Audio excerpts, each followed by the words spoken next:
A todos nuestros hermanos que nos están escuchando, hermanas, hermanos, el Señor les bendiga. Les llega un saludo de aquí de parte de Iglesia Luz a las Naciones con el amor de siempre y les agradecemos que estén sintonizados ya y les suplicamos a nuestro Señor de que sea Él el que haga un espacio en su mente y en su corazón para que pueda recibir la palabra que les vamos a dar.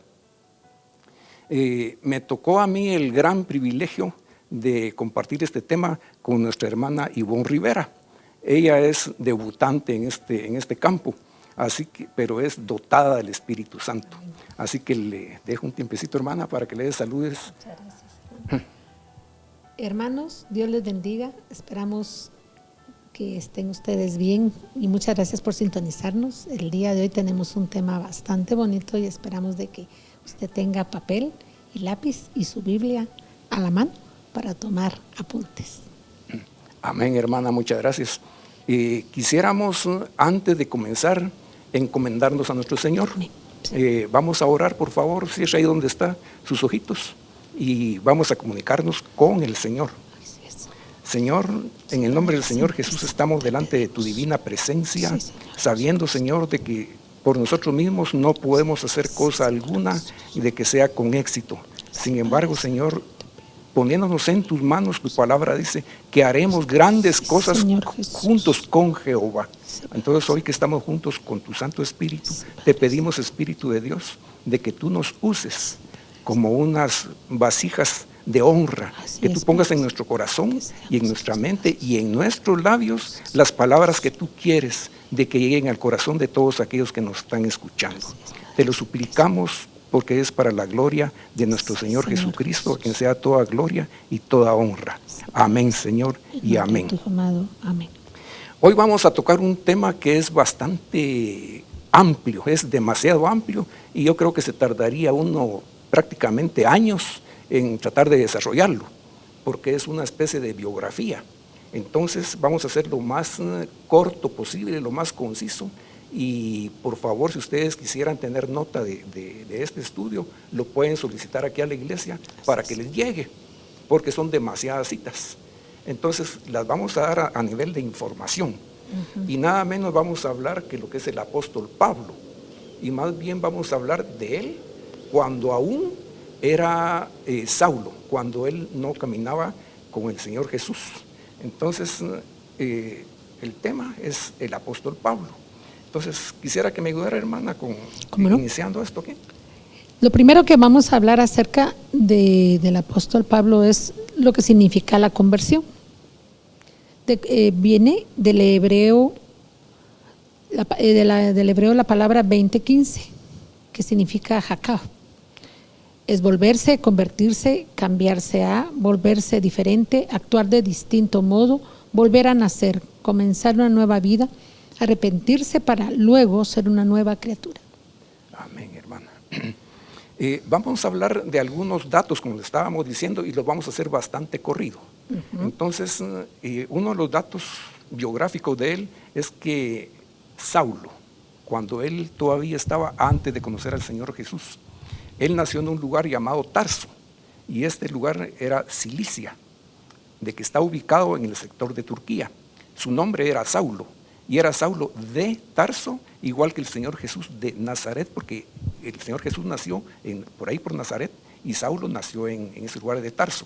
Él era judío, de la secta de los fariseos, de la tribu de Benjamín, nacido en área bajo tutoría romana, o sea que él era romano de nacimiento políticamente hablando. Y Saulo equivale al nombre del rey Saúl, que es el primer rey de Israel.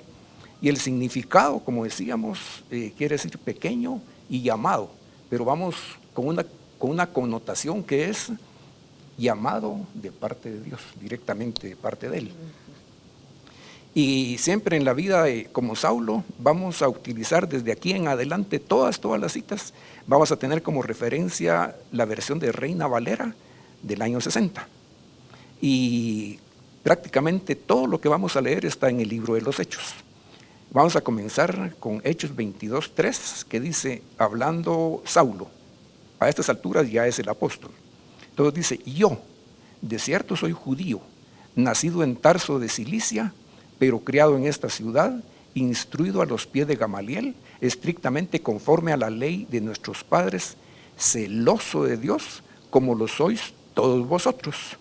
Y en el 33, capítulo 33, verso 4 dice: perseguía yo este camino hasta la muerte, prendiendo y entregando en cárceles a hombres y mujeres. Quisiera hacer hincapié donde dice perseguía yo este camino. Si notan ustedes en sus Biblias, la palabra camino está con C mayúscula. Y sabemos nosotros que el Señor Jesús es el camino, la verdad y la vida. Amén. Entonces, adelante vamos a ver otras palabras, caminos, de que no son Jesús. Amén.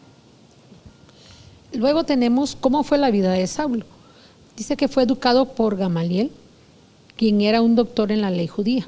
Eso usted lo encuentra en Hechos 22, 3 y 4. Luego era celoso de Dios, criado conforme a la tradición, era de espíritu judío, origen político, romano, y era 100% religioso. O sea que este hombre, al igual, como dice aquí, de que igual que todos vosotros, él era educado por las escuelas judío, pero antes de Cristo, los fariseos. Y este hombre era un doctor en la ley, era muy conocedor de la palabra. Entonces él estaba criado 100% bajo la tradición, bajo las obras de la carne, etc. Y dice, siempre como vida como Saulo. Ya vamos a leer aquí directamente. Hechos 9:1 dice: Saulo, respirando aún amenazas y muerte contra los discípulos del Señor, vino al sumo sacerdote y le pidió cartas para la sinagoga de Damasco, a fin de que si hallase alguno, hombres o mujeres, de este camino, otra vez con C mayúscula, los trajese presos a Jerusalén. Y Hechos 9:3 dice: mas yendo por el camino, aconteció que al llegar cerca de Damasco, repentinamente le rodeó un resplandor de luz del cielo. Aquí podemos ver en este momento de Saulo, donde, ahí sí que pura fotografía, vemos un gran resplandor que lo dejó ciego, porque fue una luz tremenda. Imagínense, eso fue la presencia de Dios, la gloria shekinah de nuestro Señor. Entonces lo dejó ciego y él está tirado en el suelo, no está parado. Y tirado al suelo quiere decir que él está humillado. La conversión de él, esto lo vamos a ver en Hechos 9, del 1 al 9. Y vamos a ver los pasos de cómo sucedió. Y ya leímos anteriormente de que él estaba furioso y ensañado. Estaba furioso y ensañado, y dice que pidió cartas a las sinagogas de Damasco para llevar presos a hombres y mujeres. Entonces, en ese momentito, cuando la luz, el otro paso del proceso es que el Señor interviene.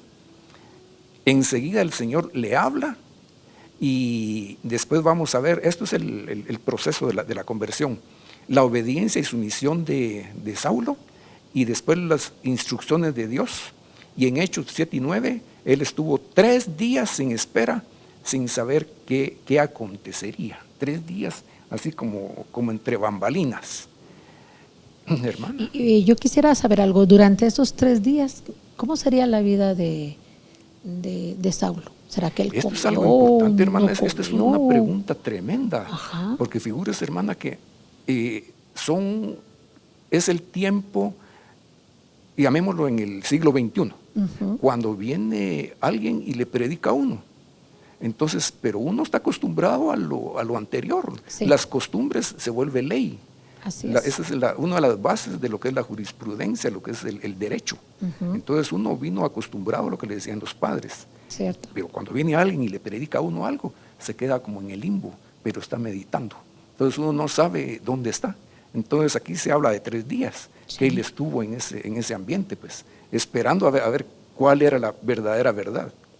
Amén. Sí, porque aquí estamos leyendo en Hechos 9:4 y dice: y cayendo en tierra oyó una voz del cielo que le decía: Saulo, Saulo, ¿por qué me persigues? Y luego dice: ¿quién eres, Señor? Y le dijo: yo soy Jesús, a quien tú persigues. Dura cosa te es dar contra el aguijón. En el versículo 6 dice: Y él, temblando y temeroso, dijo: Señor, ¿qué quieres que yo haga? Y el Señor le dijo: levántate y entra en la ciudad y se te dirá lo que debes hacer. Solamente quisiera hacer una observación aquí, y es que en el momento que el Señor Jesús habla, el Espíritu, el Señor que está hablando en la gloria de Shekinah, entendió Saulo de que quien estaba enfrente de él era Señor. No le dijo consiervo, le dijo Señor. Entonces, al decirle Señor, reconoció que era alguien superior. Entonces le dijo: sí, Señor, ¿qué quieres que haga? Y si nos vemos aquí dice de que temblando y temeroso. Y esa es la forma que nosotros debemos de presentarnos delante del Señor, con temor y temblor, dice, para que nosotros entendamos de que estamos delante de la majestad de Dios. Amén. Entonces, dentro del proceso de conversión, Hechos 9:8 dice: entonces Saulo se levantó de tierra y abriendo los ojos no veía a nadie. Así que llevándole por la mano le metieron en Damasco. Esto quiere decir de que verdaderamente él no veía tanto física como, llamémosle, espiritualmente, porque fue necesario que alguien lo tomara del brazo, que lo guiara a manera de obedecer la palabra que había recibido de Dios. Entonces dice en Hechos 9:9, donde estuvo 3 días sin ver y no comió y tampoco bebió. Y esto nos indica a nosotros de que esos 3 días, si no comió y no bebió, él estuvo en ayuno y estuvo en adoración, y estuvo en oración también, pidiéndole al Señor que le siguiera hablando, que lo instruyera. Y él en obediencia estuvo sujeto y se apartó completamente de las obras terrenas. O sea que él venía en esta dirección, caminando según él, haciendo el bien, ayudando a Dios. Y él no sabía que Dios no necesita de tecomates para nadar. Sí. Entonces, cuando se dio cuenta de eso, dejó las obras pasadas y ahora está hablando con nuestro Señor. Entonces ahora, en ese momento en adelante, hay obediencia ya en los caminos del Señor. Entonces, vamos a ver ahora en lo que es el proceso, después de pasados los 3 días. Dice que Ananías es instruido por el Señor, o sea, paralelamente sucedió lo del camino de Damasco y al mismo tiempo el Señor le habla a Ananías. Pero yo quisiera saber, ¿quién es Ananías? En la Biblia se nos menciona que hay 2 Ananías. Hay un Ananías de que trató de mentir al Espíritu Santo y fue muerto, porque él mintió. Pero ese es un Ananías. El Ananías que está aquí es un siervo de Dios, es un discípulo, como dice la palabra, de que seguía los pasos del Señor Jesús. Entonces, tan discípulo era que él tenía dones. Entonces, él tuvo el don de la visión.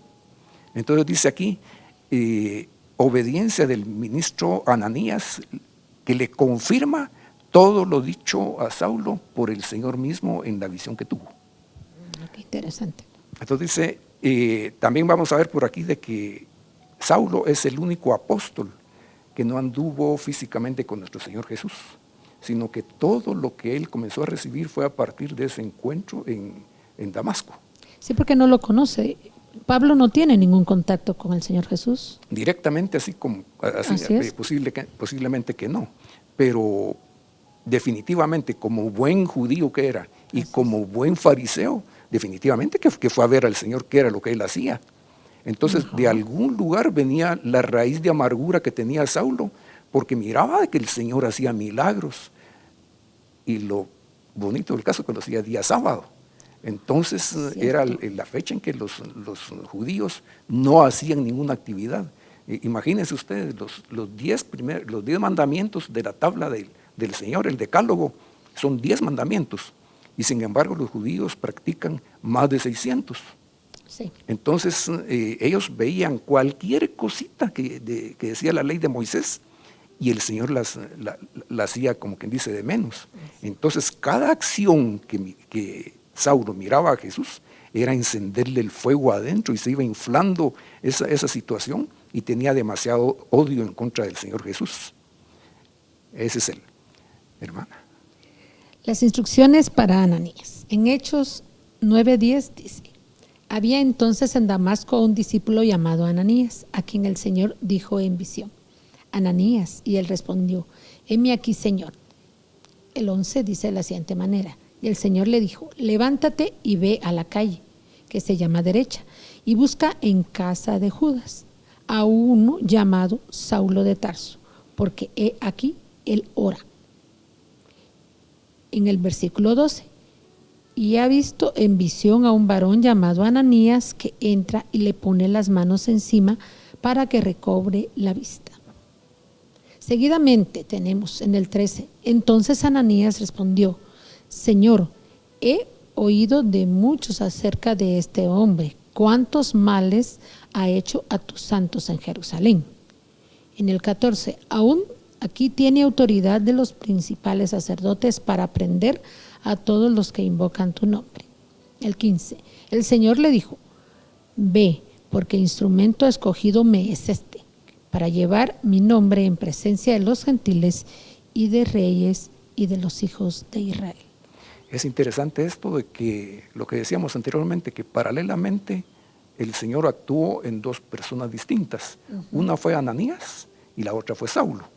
Pero Sí. exactamente Saulo recibió el mensaje del Señor y quedó ciego con la luz. Pero Ananías, él tuvo visión. Diferentes situaciones. Pero paralelo. Sí, En lo que sucedía una cosa, estaba sucediendo la otra en el otro lugar. Y al final en el Hechos 9:16 dice, el Señor, hablándole a Ananías, porque yo le mostraré cuánto le es necesario padecer por mi nombre. Fíjese esto que dice, cuánto ha de padecer por mi nombre. A eso estamos llamados nosotros los que estamos identificados con nuestro Señor. Si nosotros somos llamados por el Señor y somos sus discípulos, estamos aprendiendo. Pero después de discípulos tenemos que ejercer nuestro ministerio. Y dentro del ministerio vamos a tener problemas, vamos a tener cosas tremendas en contra nuestra. Entonces todo ministerio es dado al sufrimiento, es dado a las limitaciones. Y aquí vemos en esta gráfica cuando todo el grupo de personas, y en especial Ananías, está ministrando a Saulo, le están poniendo la mano sobre la cabeza, y vamos a ver adelante qué fue lo que sucedió con esa ministración. Dice Pablo y Bernabé, esto ya es algo de que viene después de la ministración, cuando ya Ananías puso la mano sobre él, de que fue bautizado, pero fue bautizado en el Espíritu. Aquí no especifica, pero por lo que vamos a ver aquí adelante es señal más que notoria de que fue un bautizo en el Espíritu Santo. Entonces, ya como en el ministerio, ya como Pablo, dice que Pablo y Bernabé expanden la iglesia. En Hechos 11, 25 y 26, fue todo un año discipulando. Entonces, en esos versículos se les llama cristianos por primera vez a los seguidores de Cristo Jesús. También ahí se le llama perito arquitecto, y tal vez usted me hace favor, hermana, de leerme el Evangelio el libro de Corintios, 1 Corintios 3:10. Creo que está aquí atrás. 1 Corintios 3:10. Más adelante, hermano. Aquí podemos ver de que en esta cita, de que todo lo que estamos narrando aquí, de que él se llama arquitecto del Evangelio de Cristo Jesús. Siempre con la versión Reina Valera. Amén. Conforme a la gracia de Dios me ha sido dada, yo como perito arquitecto puse el fundamento y otro edifica encima, pero cada uno mire cómo sobreedifica. Amén. Entonces él mismo se llama el perito arquitecto, y vamos a ver después de que él escribió 13 diferentes epístolas, 13 cartas que son la base. Como dice, yo puse el fundamento y los demás de que prediquen según su visión, pero mire cada quien cómo edifica. Así es. Entonces él escribió 13 diferentes cartas apostólicas, y posiblemente, porque no se sabe quién es el autor del libro de Hebreos, entonces ahí hay cierta posibilidad de la carta número 14. Entonces caen las vendas de los ojos, regresamos. Entonces dice que fue entonces Ananías y entró en la casa, y poniendo sobre las manos, dijo, hermano Saulo, el Señor Jesús que te apareció en el camino por donde venías, me ha enviado para que recibas la vista y seas lleno del Espíritu Santo. Por esta razón dije yo de que él iba a recibir el bautizo en el Espíritu. Y dice, y seas lleno del Espíritu Santo. Y al momento le cayeron de los ojos como escamas y recibió al instante la vista y levantándose fue bautizado. Entonces, el siguiente verso, que es Hechos 9:19, dice, y habiendo tomado alimento, recobró fuerzas y estuvo Saulo por algunos días con los discípulos que estaban en Damasco. Y enseguida predicaba a Cristo en las sinagogas diciendo que éste era el Hijo de Dios. Yo quisiera hacer hincapié aquí en un par de palabritas que son claves. ¿Cómo no? Dice, habiendo tomado alimento. Para nosotros los cristianos, el alimento es ni más ni menos la palabra de Dios. Es el maná del cielo. Amén. Entonces, en este momento, él dice, tomando alimento. Él se nutrió de la palabra de Dios. No precisamente la ley, sino que ahora era el evangelio de la gracia, del perdón, de la salvación, de la vida eterna. De eso estaba él empapándose en ese momento. Entonces dice, recobró fuerzas y estuvo Saulo por algunos días con los discípulos que estaban en Damasco. O sea que él sí tuvo instrucción de los otros discípulos para al menos nivelarse en conocimiento y en experiencias con nuestro Señor Jesús, en el Espíritu. Pero media vez él recibió esto, ya salió del lugar y comenzó a predicar. Hermana. Cuando él inicia en su ministerio, lo vemos en Hechos 9:19. Toma alimento, que es reestructurar su forma de pensar y su fe ministrada por los discípulos. En Hechos 9:20, predica de inmediato, se vuelve un heraldo. Y la palabra heraldo significa que debe transmitir el mensaje oficial basado en la fe en Cristo Jesús y su salvación. Y hace también el llamado al arrepentimiento. O sea que este es un evangelio en ejercicio, en la práctica. Pero lo que a mí me admira y me asombra es que él todo esto lo hace súper rápido. Él no necesitó tanto tiempo. Se identificó muy rápido Es con que lo que sucede, hizo el hermana, Señor Jesús. es un fenómeno sobrenatural. Así es. Eso solamente puede ser obra del Espíritu Santo. Sí. Entonces, pero cuando el Señor Jesús tuvo contacto con muchas personas, todas estas personas cambiaron. El que era leproso, su piel fue nueva en el instante. Cuando aquel tartamudo también, que fue expulsado el demonio, en ese momento, no pasaron meses. También cuando el muerto, el Señor le dijo a Lázaro, levántate, sal, y ahí se levantó. Entonces toda aquella persona que tiene contacto, así directo, un encuentro personal con nuestro Señor, cambia. Ahora hay que saber quién es el Cristo o quién es el Jesús que están predicando otros, porque el Cristo que predicamos nosotros, ese sana, ese libera, ese da vida eterna, ese nos da gozo. Entonces es el Cristo de la gloria. Entonces dice, ya como ministerio de Pablo, Hechos 11:25 dice, después fue Bernabé al lugar donde nació Pablo, en Tarso, para buscar a Saulo, y hallándole le trajo a Antioquía. O sea que viajaron un tiempecito por ahí. Y dice, y se congregaron ahí todo un año con la iglesia y enseñaron a mucha gente y a sus discípulos. Se les llamó cristianos por primera vez en Antioquía. Y dice que se congregaron ahí todo un año, pero estaban discipulando a otros. Aquí ya no era el Pablito, aquí ya era todo un ministro del Señor, porque se quedó trabajando con Bernabé, de que era ya un discípulo galán en el Señor, que le enseñó también. Entonces estaban discipulando a muchos para que tuvieran desde un inicio la sana doctrina, porque era sana doctrina recibida de lo alto del Espíritu del Señor. Y en 1 Corintios 3:10, ya lo leyó la hermana, dice que ahí se autollama a él el arquitecto del Evangelio.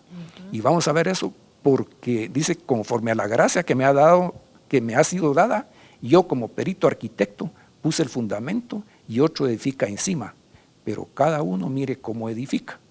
Y esta es la última parte, pero cada uno mire cómo edifica. Quisiera yo que lo tomáramos todos los que somos ministros del Señor, para que seamos guiados por el Espíritu, para que seamos transmisores como heraldos, y la definición de heraldo es transmitir la verdad la verdad exactamente como fue dicha. Porque si uno agrega a la palabra del Señor, dice el libro de Apocalipsis, que el que le agregara un poquito a este libro de la ley, dice que le van a caer encima todas las maldiciones de este libro de la ley. Pero que si se le quita esas parte de la enseñanza, dice que su nombre va a ser borrado del libro de la vida.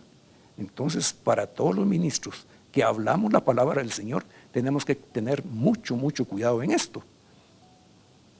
Y una de las cosas de que al nomás verlo, aquí miramos, lástima que está un poco opaca la imagen, pero vemos un hombre que tiene una armadura del tiempo de los romanos. Y ahí pues va a tener el yelmo, va a tener el escudo, la espada, el peto, va a tener las sandalias. Entonces, cuando hablamos de la armadura, automáticamente nuestra mente se va para Pablo. Entonces, aquí, hermana. Ya empezamos con los temas tratados en los libros. Ya había dicho mi hermano Jorge anteriormente de que habían sido 13 libros los que él había escrito y posiblemente Sí. Uno más. Entonces vemos en Romanos. ¿De qué trata Romanos? Romanos trata de la justicia de Dios a pesar de la salvación a través de la fe en Cristo. Las obras solas sin fe no sirven ante la salvación y justificación. Condenación al hacer las obras de la carne. Nadie puede seguir la ley totalmente, solo Jesús. No hay acepción de personas para judíos y gentiles. El apóstol de los gentiles es Pablo. Servicio a través del Espíritu Santo, el sometimiento a Dios y a la ley de la libertad o amor. Solamente quisiera hacer énfasis en el primero de los temas tratados por Pablo. ¿Sí? Y aquí dice la justicia de Dios a pesar de. Y a pesar de deberíamos de tomarlo para nosotros. Tal vez no con la intensidad que lo sufrió el apóstol Pablo, porque Pablo, recordemos, y por eso se dice a pesar de injusticias en contra de él, sí. A pesar de todas las persecuciones que él sufrió, las cárceles, él fue apedreado, pasó hambres, fríos, y él no pidió nunca dinero a las iglesias. Alguna iglesia contribuyó en alguna oportunidad, pero fue un dinero que él recibió como ofrenda para beneficio de otras personas. Es más, él siguió su trabajo y lo que él hacía era hacer carpas, así como casas de campaña, para que la gente viviera ahí abajo. Esa era su profesión, su oficio, y de ahí ganaba él sus centavitos. Entonces, por eso la justicia de Dios a pesar de. Ahora nosotros, aquí en el siglo XXI, nos piden hacer ayuno, y ahí al ratito ya no aguantamos, pues, ¿no? Pero eso es lo de menos. Cuando nos piden a nosotros ir a 30 kilómetros de distancia porque hay una célula o hay un discipulado, siempre ponemos peros. Y este hombre no fue así. Él, en el momento que el Espíritu Santo le decía, él cambiaba. Él iba para un lugar y el Espíritu Santo le hablaba y automáticamente se iba para otro lado, porque ahí había algo especial que tenía él que hacer. Es decir, lo hacía Dios a través de Pablo. Pero tuvo que tener entonces un oído agudo para la voz. Por supuesto. Eso es lo que vamos a llegar aquí, de que nosotros tenemos que obrar igual que él. O sea, ese oído agudo también lo tuvo un muchachito, hijo de Ana, en el Antiguo Testamento. ¿Y quién era? Era nada menos que el profeta Samuel. Ah, sí, Samuel. Cierto. José también fue otro que le decían soñador, pero también hablaba con el Señor. Entonces, cuando estamos dirigidos por el Señor, es porque tenemos bien fino el oído espiritual. Podemos ser sordos de que no escuchamos el ruido que está haciendo y que se cae la silla, pero cuando el Señor nos habla, no le habla aquí al oído, sino que le habla al corazón. Entonces, lo que quiero decir con esto es de que tenemos que tener la misma sintonía espiritual con el Señor, y todo el tiempo Pablo fue guiado por el Espíritu Santo. Amén. Amén. Cuando llegamos a Primera de Corintios, que ya es otra de las cartas que él escribe, Aquí vamos a tener 9 diferentes temas que él tocaba. Y uno de ellos es el espíritu sectario. O sea, de que no es bueno tener sectas, sino que la iglesia es una sola fe, un solo amor, un solo bautizo, un solo Dios, un solo intercesor entre Dios y los hombres, Jesucristo Hijo. Entonces el espíritu sectario no es admitido delante del Señor, pues. Y habla del incesto, habla de los aspectos legales, habla sobre la fornicación, pero también habla el matrimonio y el divorcio, cuando él compara, cuando fuimos creados allá en el Edén, que el Señor nos creó varón y hembra. Sí. Entonces dice, pero por la dureza de vuestro corazón, Moisés le dio carta de divorcio a los judíos, pero al principio no fue así. Entonces habla del matrimonio y del divorcio, habla sobre comer alimentos ofrecidos a los ídolos, cuáles son las consecuencias de esto. Usa el uso del velo en la mujer, habla de la cena del Señor, que ese es un pasaje que cada vez que hay cena, Santa Cena, siempre se toca este capítulo. Habla sobre los dones espirituales y habla de la resurrección del cuerpo, que es una de las bases que debemos de tener todos nosotros como hijos de Dios, de que vamos a tener una resurrección del cuerpo cuando el Señor venga en su segunda visitación aquí a la tierra. Todos, buenos y malos, cristianos o no cristianos, que hayan muerto, todos vamos a resucitar. Solo que los que morimos en Cristo Jesús, vamos a resucitar para vida eterna, gloriosa. Amén. Los otros van a resucitar para vida eterna, para perdición, para maldad.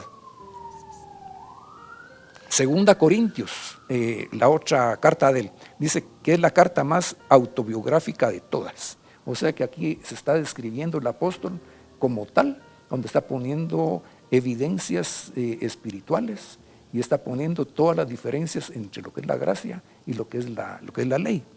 Él se autodefiende del ministerio y del evangelio y se defiende otra vez de los fariseos, de lo que él era antes. Se defiende de todas las críticas y se defiende teológicamente con todos los principios que el Espíritu Santo le estaba dando. Yo tengo una pregunta. ¿Sí? Cuando usted habla de gracia, ¿a qué se refiere? Gracia. Definimos como gracia al favor que no merecemos.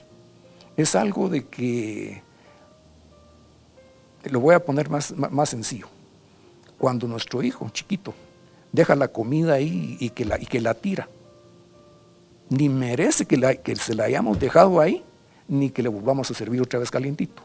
Pero sin embargo el amor de la madre viene, limpia y recoge todo lo que está ahí y se la vuelve a calentar y con cariñito se lo da. No lo merece la criaturita, pero el Señor a nosotros nos ve como sus hijos, pues, y nos cuida como a la niña de sus ojos.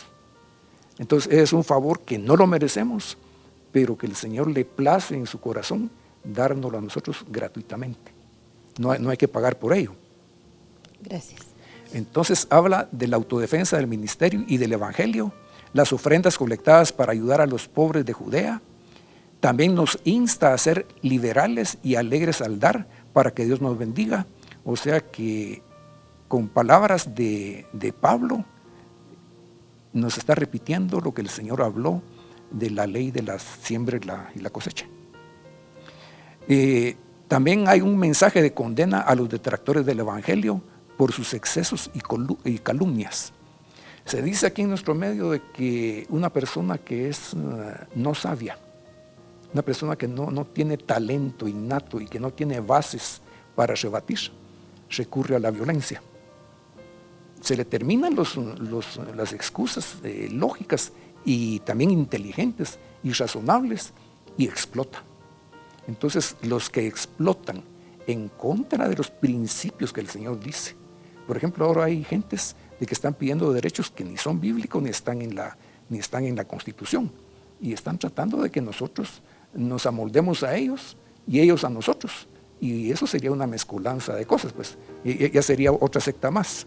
Entonces, y él mismo dice que se reivindica como apóstol junto a la autoridad que él tiene como tal. Porque es una autoridad dada por Dios, por el Espíritu Santo. Amén. Hermana. En los Gálatas tenemos nosotros capítulos pares. El primero y el segundo habla acerca de la independencia apostólica y el origen divino de su llamamiento, que fue un llamamiento directo de Dios. Amén. Ese fue cuando él cayó y la luz que lo llamó. Entonces, esa es la gran diferencia que hay entre un llamamiento de Dios y un llamamiento cualquiera de que vení vos tenés que ser del grupo y sin considerar ni caracteres ni nada. Entonces tiene que haber un llamamiento y ese llamamiento hace que brote del corazón servir a esa persona que está llamando. En el capítulo 3 y 4 pone de manifiesto todos los argumentos para evidenciar la inferioridad de la ley ante el Evangelio de la gracia y establecer su propósito. El capítulo 5 y 6 dice que está exhortando a los Gálatas a que practiquen la libertad y no abusar de ella. No hay licencia para pecar y habla de la fascinación como figura de la hechicería. Hay una cita precisamente en Gálatas donde dice: oh Gálatas insensatos, quiere decir que no tiene sentido, que no tiene uso de la razón. ¿Qué os fascinó para que ahora volváis a las obras anteriores? O sea, de que nosotros debemos de tener no solamente oídos, que nos entre aquí de este lado, pero tapar este otro para que no se salga. Correcto. Entonces, seguir practicando las cosas de Dios para que nos vaya bien. En Efesios habla de nuestra escogencia de Dios por nosotros desde antes de la fundación del mundo, para santificación y ser hechos hijos de Dios para la alabanza de su gloria.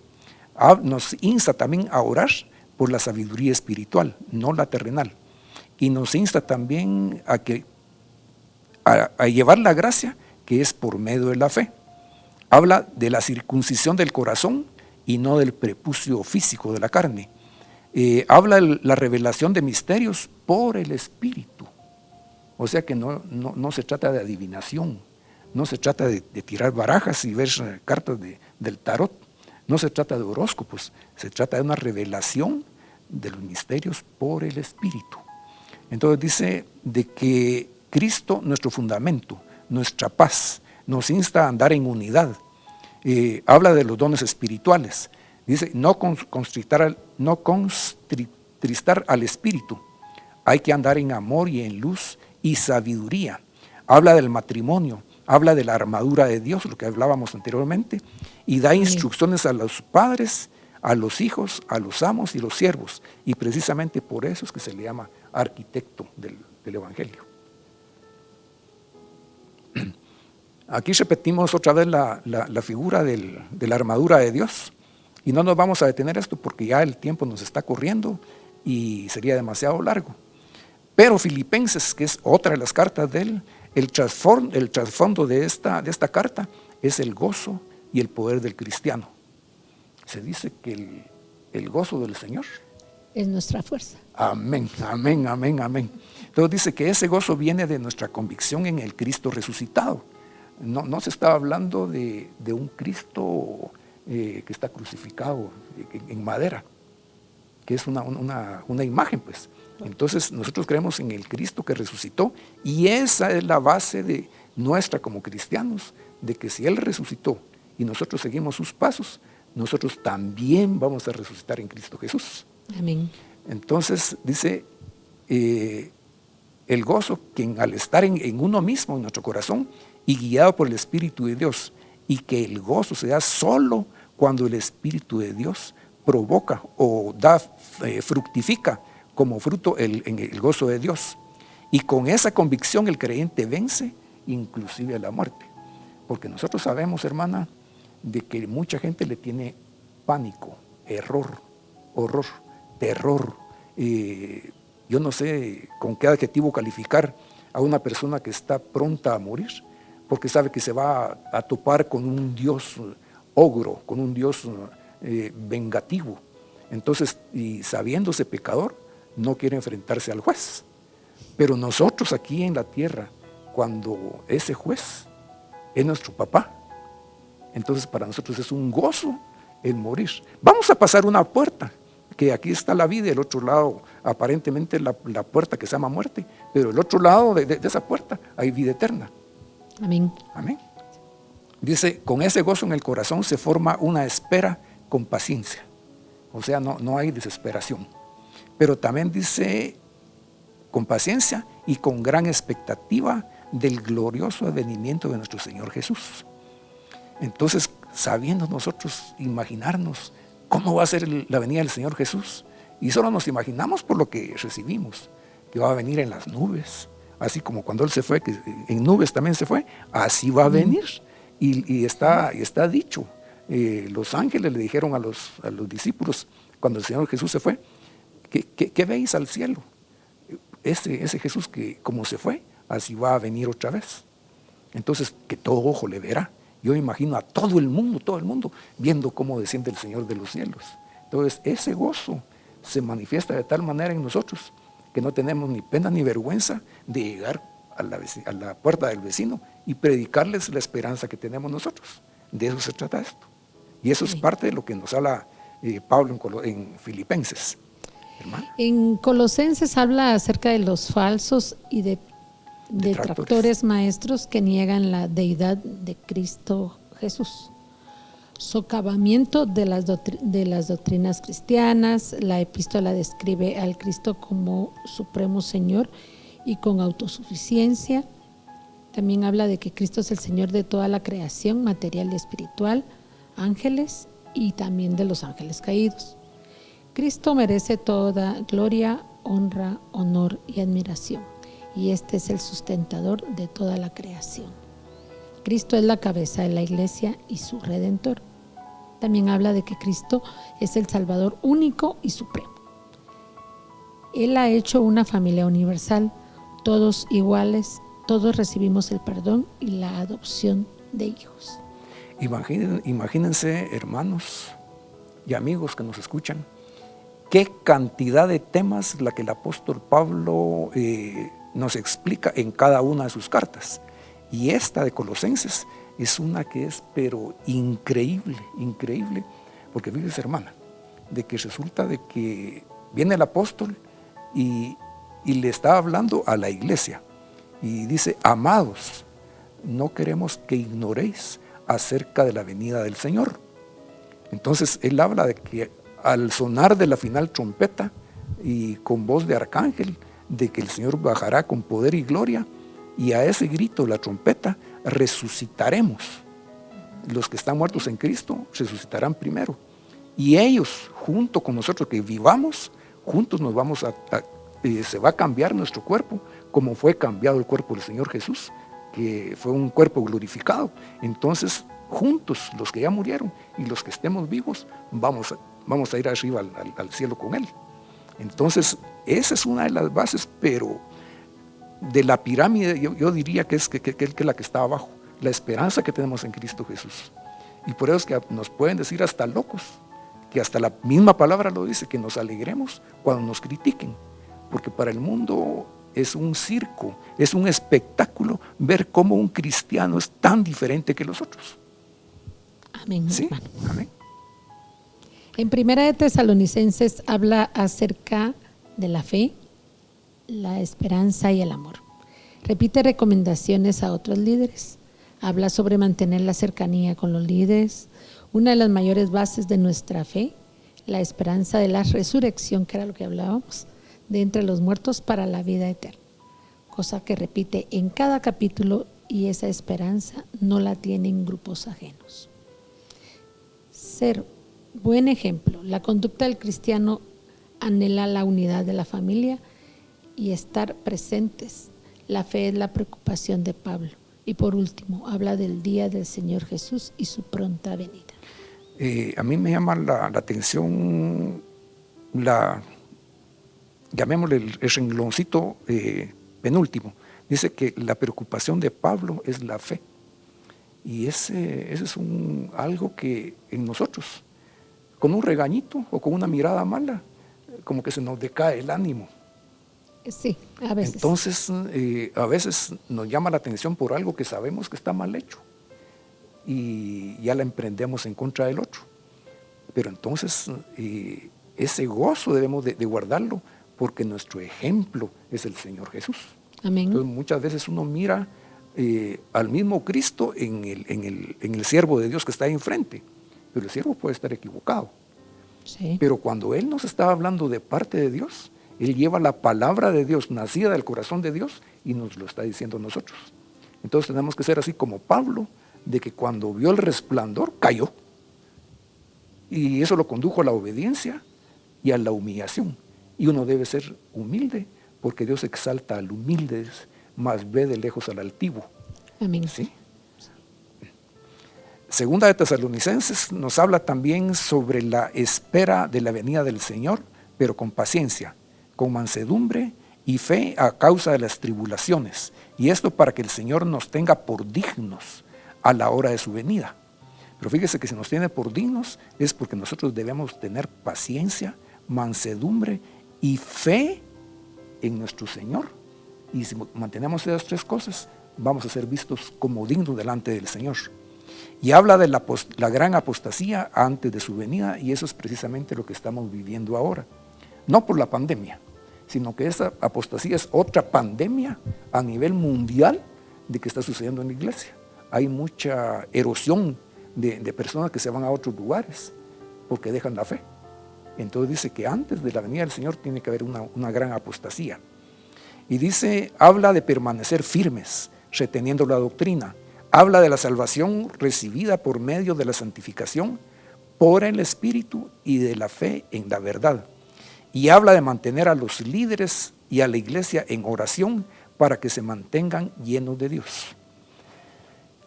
Tradicionalmente, hace muchos años, mirábamos nosotros solo a los pobres pastores, tal vez a los diáconos que iban de casa en casa, los mirábamos con unos sacos hasta brillantes de tantas veces que le pasaban la plancha y que brillaba el saco, y sudorosos. Entonces ellos andaban predicando y predicando, pero nosotros como hijos de Dios deberíamos de orar y apoyar a esa gente, pero no lo hacemos. Los líderes se quedan ellos solitos, que los guarde el Señor, y ahí se termina todo. Y nosotros como equipo debemos de tomar aquello de la parte que nos corresponde. ¿Sí? Hermana. La carta de primera de Timoteo dice, es una carta apostólica dirigida para instruir a un joven líder respecto de cómo enfrentar los problemas de la iglesia local, con miembros de diferentes clases sociales. Glorificar a Dios por su bendita gracia, pelear la buena batalla de la fe, orar por todos los hombres. También habla sobre los que instruyen sobre los requisitos que debe llenar todo obispo y diácono. Habla sobre la gran apostasía, que era lo que estábamos comentando hace un momento, sobre el ministerio de la piedad, Dios manifestado en carne, justificado en el Espíritu, visto de los ángeles, creído en el mundo y recibido arriba en gloria. Habla de ocuparse del ministerio, cómo tratarse dentro de la iglesia, honrar a viudas y ancianos y no imponer manos con ligereza. Como vemos hasta este momento, estas son las bases de una construcción. Entonces, llamémosle construcción ya terminada a la iglesia. Pero para poder hacer una construcción, primero hay bases. Y esto que hizo el apóstol Pablo son las bases, los cimientos, para que una construcción pueda sostener el techo. Es lo que sucede también con los árboles, que es la raíz la que sostiene, dice, a todo lo de arriba. Y uno mira el fruto, pero no mira lo que está abajo de la tierra. Y abajo de la tierra, ahí están los departamentos de oración, ahí está el evangelismo, ahí está la alabanza, sí, ahí está la profecía, etcétera. Segunda Timoteo nos habla sobre la herencia de la fe generacional. Y en este caso, como es a Timoteo la carta, entonces Timoteo era un discípulo de Pablo, pero Pablo conocía a la madre y a la abuelita de que eran creyentes en Dios y en Cristo Jesús, y le transmitieron el mensaje a Timoteo. Entonces hay una cita inclusive del apóstol Pedro, cuando sale de la cárcel. Entonces le pregunta al carcelero que qué es lo que hay que hacer para ser salvo. Entonces viene Pedro y le dice, cree en el Señor Jesucristo y serás salvo tú y tu casa. Entonces es prácticamente repetición de lo mismo con diferentes palabras, sí, y en diferente oportunidad. Y dice que no debe de avergonzarse uno del Evangelio de Cristo, porque el Evangelio es poder de Dios. Amén. Y no es un evangelio de tristeza, ni de dolor, ni de derrota, sino que es de victoria. Dice, hay que ser leal a la fe, hay que retener la sana doctrina, hay que esforzarse en la gracia. O sea, de que esforzarse en la gracia, venimos nosotros a ser verdaderamente siervos de Dios. El Espíritu de Dios está sobre mí por cuanto me ungió para darle libertad, para sanar, para acuchuchar, etc. Entonces nosotros tenemos que dar de gracia lo que por gracia recibimos. Amén. O sea, de que si nosotros somos hijos de gato, tenemos que comer ratón. Amén. Amén. Entonces dice, procurar con ahínco presentarse a Dios como obrero. Entonces, pero obrero aprobado sin tener de qué avergonzarse. Y tal vez en su casita podemos leer 2 Timoteo 2:15, donde le dice el apóstol Pablo a Timoteo de que procura con diligencia presentarse ante Dios como obrero que no tiene de qué avergonzarse. Nos habla también de que hay utensilios honrosos y deshonrosos, de oro y plata y de madera y barro. Nos habla también de que hay tiempos y que también hay hombres peligrosos en los postreros tiempos. Y nos narra la lista de las características de estas personas. Y nos habla también de que el hombre de Dios debe seguir la sana doctrina conforme al escrito. Por eso le decíamos desde un inicio, hermanos y amigos, de que desarrollar este tema, solamente un libro nos llevaría todo un año. Y estamos hablando de 13 epístolas, serían 13 años. Y por eso es que vamos algo rapidito. En la epístola de Tito habla acerca de la organización de la iglesia, la sana doctrina, la vida en santidad, tareas de los ancianos, de su conducta y cómo enseñar a los jóvenes y a los siervos. Cualidades sólidas de las iglesias, enseñar a mujeres jóvenes a amar a sus maridos e hijos, presentándose Tito como ejemplo. También enseña sobre la fe salvadora, cómo evitar las disensiones, dar gracias por los servidores de Cristo Jesús y dar gracias de estar sujetos a la autoridad. Nuevamente repito, todo lo que nos está enseñando nuestro Señor a través de un siervo, de un humano, de que si fuéramos nosotros siquiera no tanto ser parecidos a nuestro Señor, que es nuestro ejemplo, definitivamente. Amén. Número 1. Así es, hermano. Pero si tomamos a un humano como ejemplo, podríamos tomar a Pedro. Pero Pedro tuvo sus fallas. Negó a Jesús 3 veces. Sí. Tuvo poca fe. Hombre de poca fe cuando se hundió entre las aguas. Pero miremos a cualquiera. Y en este caso vamos a agarrar a Pablo.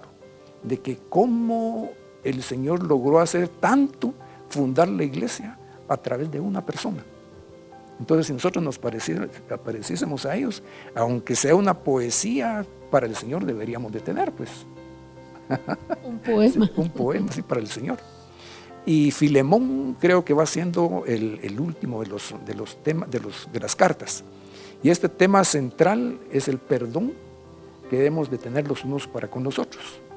Se trata de que si tuvimos alguna disensión, algún problema, que si tuvimos algo en contra de alguien, la manera de cómo se debe pedir ese perdón.